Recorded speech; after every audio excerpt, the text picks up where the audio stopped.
Hello जय हिंद साथियों, स्वागत है आप सभी का सत्या एक्सीलेंट यूट्यूब चैनल पे। आज है 30 अक्टूबर 2021 और आज की डेट में पूछे गए जो भी आईटीआई फर्स्ट ईयर के जो स्टूडेंट थे, इलेक्ट्रीशियन ट्रेड से जो लोग एग्ज़ाम देने गए थे, जो आज की डेट में क्वेश्चन पूछा गया था, सारे क्वेश्चन मैं यहाँ पर लेके आ चुका हूँ जो आईटीआई छात्रों द्वारा बताए गए थे। उम्मीद है आपको ये पूरी वीडियो देखनी चाहिए क्योंकि जिन छात्रों का एग्ज़ाम नहीं हुआ है उनका जो एग्ज़ाम होने वाला है उसमें किस तरह के क्वेश्चन पूछे जाएंगे आप इस वीडियो को देखकर समझ सकते हैं और पूरा यहाँ पर अनुमान लगा सकते हैं कि किस तरह के क्वेश्चन पूछे जा रहे हैं। तो चलिए क्वेश्चन स्टार्ट करते हैं। पहला क्वेश्चन आज की डेट में पूछा गया था कि बैटरी की क्षमता कैसे बताई जाती है, मतलब किस में बताई दी जाती है। तो देखिए बैटरी की जो क्षमता है वो एम्पियर घंटा में बताई जाती है। तो यहाँ पर एम्पियर जो घंटा दिया गया, ऑप्शन नंबर डी दिया गया। जितने भी छात्रों ने क्वेश्चन नंबर 1 का ऑप्शन नंबर डी मारा उनका करेक्ट आंसर हो जाता है। अगले क्वेश्चन की ओर आते हैं हम, क्वेश्चन नंबर 2 पे, जिसमें क्वेश्चन नंबर 2 में पूछा गया है कि डिजिटल घड़ियों में सामान्यतः कौन सा सेल प्रयोग होता है। देखिए जो डिजिटल घड़ियां होती है उसमें पारा का प्रयोग किया जाता है। किसमें? पारा का इसमें प्रयोग किया जाता है। ध्यान रखिएगा किसमें हम बात करें तो डिजिटल घड़ियों में। तो ये आपका सही हो जाता है सी ऑप्शन। जितने भी छात्रों ने सी ऑप्शन मारा उनका करेक्ट आंसर हो जाता है। आगे बढ़ते हैं क्वेश्चन नंबर 3 पे, जिसमें क्वेश्चन नंबर 3 में यहाँ पर पूछा गया था कि सिल्वर ऑक्साइड बैटरी में कौन सा पदार्थ कैथोड इलेक्ट्रोड की तरह उपयोग किया जाता है, जस्ता या तांबा या कार्बन या सिल्वर ऑक्साइड। तो साथियों यहाँ पर सही हो जाता है ऑप्शन नंबर ए, जिसको हम जिंक अर्थात जस्ता के नाम से जाना जाता है। तो हम क्वेश्चन के अनुसार option number A correct answer मारेंगे। सभी लोग मिला लीजिएगा। आगे बढ़ते हैं क्वेश्चन नंबर 4 पे, जिसमें क्वेश्चन नंबर 4 में यहाँ पर पूछा जा रहा है कि सीसा अम्ल बैटरी का विशिष्ट घनत्व मापने हेतु कौन से उपकरण का प्रयोग किया जाता है, बैरोमीटर का या हाइड्रोमीटर का या एनीमामीटर का या उच्च दर निरावेशन टेस्टर का। तो साथियों यहाँ पर सही हो जाता है ऑप्शन नंबर बी, जिसको बोला जाता है हाइड्रोमीटर का। सीसा अम्ल बैटरी का जो विशिष्ट घनत्व है उसको मापने के लिए हम हाइड्रोमीटर का प्रयोग करते हैं। तो ध्यान रखिएगा ये आपका सही हो जाता है बी ऑप्शन। अगले क्वेश्चन पे आते हैं, क्वेश्चन नंबर 5 पे, जिसमें क्वेश्चन नंबर 5 में पूछा जा रहा है कि शुष्क सेल में धनात्मक इलेक्ट्रोड के रूप में क्या प्रयोग होता है, जस्ता या कार्बन या तांबा या लिथियम। शुष्क सेल में धनात्मक इलेक्ट्रोड के रूप में साथियों प्रयोग किया जाता है कार्बन का। किसका प्रयोग किया जाता है? कार्बन का। तो ये आपका सही हो जाता है बी ऑप्शन करेक्ट आंसर। आगे बढ़ते हैं हम क्वेश्चन नंबर 6 पे, जिसमें क्वेश्चन नंबर 6 में यहाँ पर पूछा जा रहा है कि एल श्रेणी एमसीबी के द्वारा किस प्रकार के भार को सुरक्षित किया जाता है, मोटर या गीजर या दस्ती औजार या वातानुकूलक। तो यहाँ पर सही हो जाता है साथियों ऑप्शन नंबर बी। जिन छात्रों ने बी ऑप्शन मारा होगा उनका करेक्ट आंसर हो जाता है बी ऑप्शन गीजर। ध्यान रखिएगा एल श्रेणी में पूछ रहा है इसलिए आपका सही होगा बी। आगे बढ़ते हैं क्वेश्चन नंबर 7 पे। थोड़ा सा मैं इसको बड़ा कर देता हूँ। ये देखिए इसमें पूछा गया था कि क्वेश्चन नंबर 7 में कि 4 कुचाली चालकों के समूह का क्या नाम है, जोड़ा या क्रोड या क्वाड या परत। तो साथियों यहाँ पर सही हो जाता है ऑप्शन नंबर सी, जिसको क्वाड के नाम से जाना जाता है। 4 कुचाली चालकों के समूह का जो नाम है उसको क्वाड बोला जाता है। तो ये आपका सही हो जाता है ऑप्शन नंबर सी, बिल्कुल करेक्ट आंसर।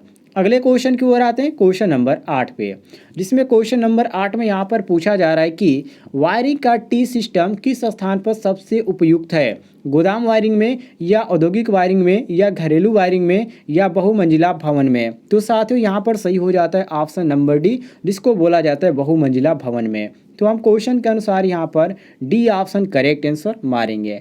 आगे बढ़ते हैं हम अगले क्वेश्चन पे, क्वेश्चन नंबर 9 पे, जिसमें पूछा जा रहा है कि एल श्रेणी या एल श्रृंखला एमसीबी के साथ कौन से विद्युत उपकरण प्रदान किए जाते हैं। जो एमसीबी होता है साथियों, एमसीबी इसका पूरा नाम क्या होता है? Miniature circuit breaker. इसको भी ध्यान रखिएगा।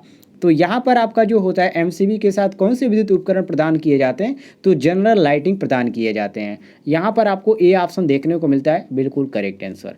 अगले क्वेश्चन की ओर आते हैं क्वेश्चन नंबर 10 पे, जिसमें क्वेश्चन नंबर 10 में यहाँ पर पूछा जा रहा है कि अस्थायी प्रतिष्ठानों के लिए कौन सी वायरिंग उपयुक्त है, क्लिट वायरिंग या कंसील्ड वायरिंग या पीवीसी कंड्यूट तारें या धातु कंसील्ड वायरिंग। तो साथियों यहाँ पर सही हो जाता है आपका ऑप्शन नंबर ए, जिसको क्लिट वायरिंग के नाम से जाना जाता है। तो हम क्वेश्चन के अनुसार ए ऑप्शन करेक्ट आंसर मारेंगे।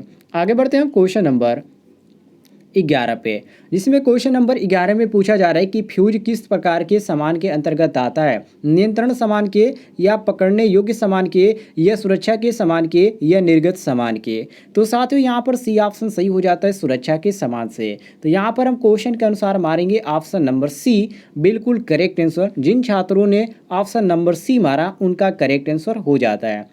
आगे बढ़ते हैं हम क्वेश्चन नंबर 12 पे, जिसमें यहाँ पर क्वेश्चन नंबर 12 में पूछा जा रहा है कि सिस्टम अर्थिंग को किस वायरिंग स्थापना के लिए किया जाता है। जो सिस्टम अर्थिंग होता है उसको किस वायरिंग स्थापना के लिए किया जाता है, अपकेंद्र के लिए, या गोदाम वायरिंग के लिए, या घरेलू वायरिंग के लिए, या व्यावसायिक वायरिंग के लिए। तो साथियों यहाँ पर सही हो जाता है ऑप्शन नंबर ए अपकेंद्र के लिए। किसके लिए? अपकेंद्र के लिए, ध्यान रखिएगा।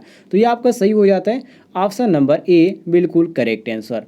अगले क्वेश्चन की ओर आते हैं, क्वेश्चन नंबर 13 पे, जिसमें यहाँ पर क्वेश्चन नंबर 13 में पूछा गया कि देदीप्यमान तीव्रता की एसआई इकाई क्या है, लक्स, ल्यूमेन, कैंडला, या स्टेरेडियन। तो साथियों यहाँ पर सही हो जाता है सी ऑप्शन, जिसको कैंडला के नाम से जाना जाता है। तो हम क्वेश्चन के अनुसार सी ऑप्शन करेक्ट आंसर मारेंगे।